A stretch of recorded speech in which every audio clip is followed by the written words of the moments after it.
Continuing our coverage with Sopranos Con, lucky me, I turned my head around 3 seconds ago, and guess what I found? Star talent from the Mob Movie Awards last night.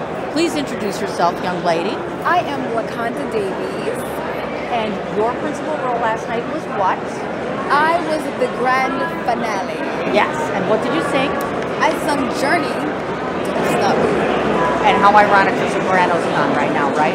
So let's delve a little bit into you, young lady. First of all, the first question I want to ask is, what drew you to want to bring your vocal skills to this venue?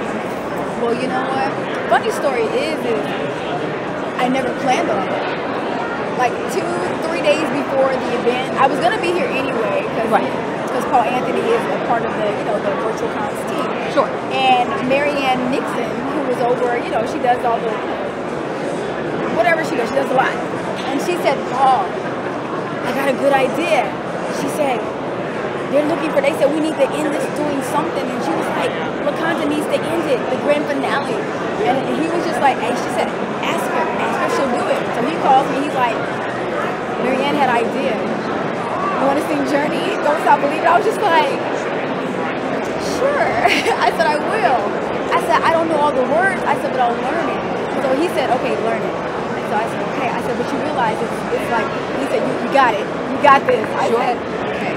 So I learned it. He said, hey, they want to hear you sing this song. They want to see how you sound. He said, give them a video or send them a snippet of it. Sure. I said, I'm just like, okay.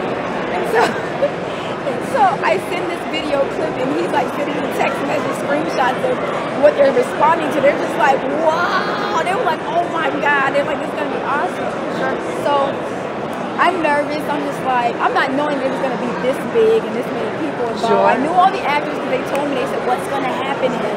So when I told him, I said, how are we doing this?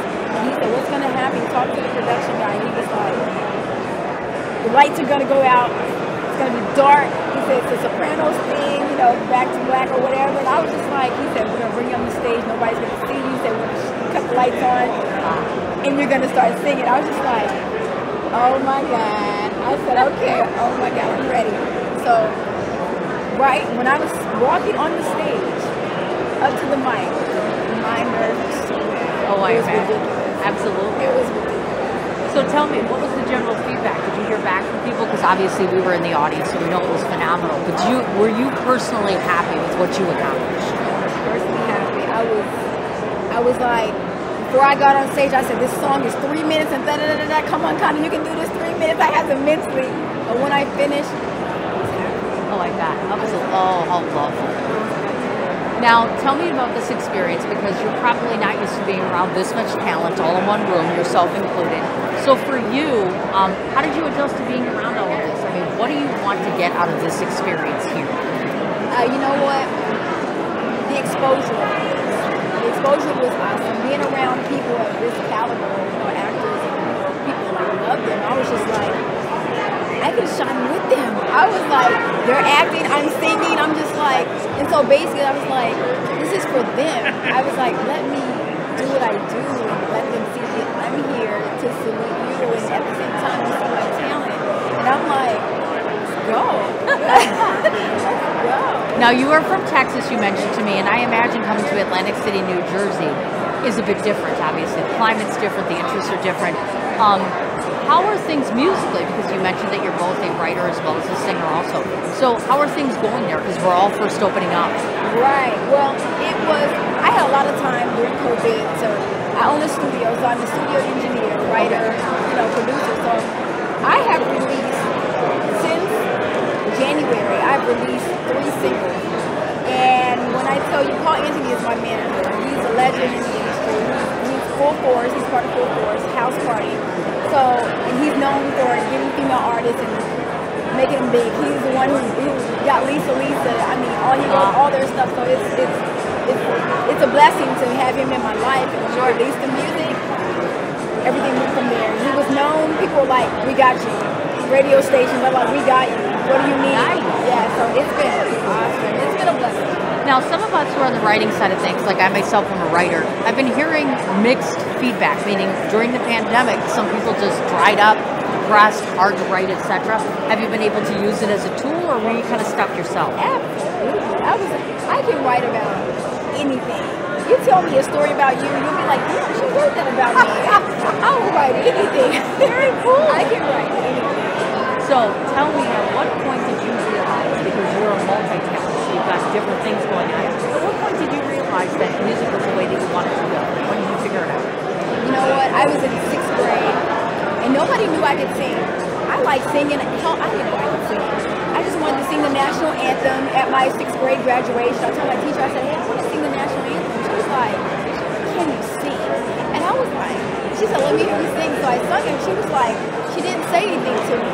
She just said, oh, she went down to the choir room, and she said, listen to this baby sing. She said, go ahead and sing what you just sung to me. And so I said, okay, so I sung the national anthem to him, and the music teacher was like, baby, did you know you could sing? I was like, I don't know. She was like, you didn't, nobody told me you could sing. And I was like, no, I just like singing. She was like, oh my God. And I was like, what? And so I sung at my 6th grade graduation. And then 7th grade came, got in choir. And from there, the teachers were like, we need to talk to your parents. And they were just like, we need to know what you're doing. Do you want to be a singer? And I was like, yeah, I think so. They said, like, if you don't, I'm going to tell you now, be a singer. And so basically my teachers are the ones who told me, baby, you can sing. And I was just like, okay, I can sing. Now, of course, each singer has to have their own individualized look. It's very clear you can see yes. this lovely young lady's individualized look. Not only she got some badass jewelry, but a few tattoos right there. Now, I understand that there's a story to every one of them. So my question to you is, of all the ones that you have, which one means the most to you? This really, really little one right here, it says 7. That's my life pattern. That is the most important and the one I love the most, because it tells a lot about me and my spirit. Very cool. So yeah. So to round this out, I guess it's probably fitting to finish with the obvious question. How do people not only find you on social media, find you in person, but what's your next project? What's going on with you next? Well, they can find me on, my handles are LacondaDavies, period. Not period, but LacondaDavies everywhere. Okay. YouTube, Instagram, Facebook, Twitter, LacondaDavies, a.k.a. Petty Cat. See, she doesn't know about Petty Cat yet. So there's a Petty Cat. Petty Cat is the alter ego. Okay. And you know, we may interview again, I'll tell you about Petty Cat. Very, very cool. Everybody knows her. Are you due to be live anywhere or performing? Actually, I will be in Rhode Island. They're doing a 80s R&B show. Lisa called Jam is going to be. Yeah. August. I will be performing there also. Okay, gotcha. That's the 13th, right? 13th I think or it's 14th. right, something like that. Yeah. We should know this. The journalist should, but I forgot. But nonetheless, come in August to see this beautiful young lady. Yes. Thank you so much for your time. Thank you.